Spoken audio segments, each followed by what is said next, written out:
কি ক'ব ভিন্ন কেন্দ্ৰীয় উপস্থিত আপোনাৰ অনুভৱ কেনেকুৱা? সমগ্ৰ অসমত অসম জাতীয় পৰিষদে আমাৰ সাংগঠনিক ভেটি শক্তিশালী কৰিবৰ কাৰণে যুঁজিবৰ কাৰণে সাজু হৈছোঁ। হাতত আৰু 2 মাহ প্ৰায় 90টা দিনমান আমাৰ বাকী আছে।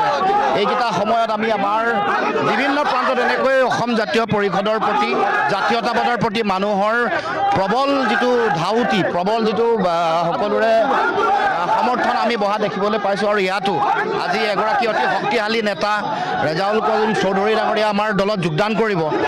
আগতে জানে যে তেখেতে আগতেও নিৰ্দলীয়কৈ খেলিয়ে 53,000 ভোট পাইছে আৰু এই সমষ্টিটো জাতীয়তাবাদৰ দুৰ্গ। তেখেতৰ পিতৃ খলিলুৰ ৰহমান চৌধুৰীও এটা সময়ত ইয়াৰ পৰা 2বাৰ বিধায়ক হৈছে আৰু এই সমষ্টি জাতীয়তাবাদী মানুহৰ সংখ্যাও যথেষ্ট বেছি। অসম আন্দোলনৰ সময়তো আছিলে। গতিকে মই ভাবোঁ যে এইবাৰ ৰাইজে ইয়াত অতি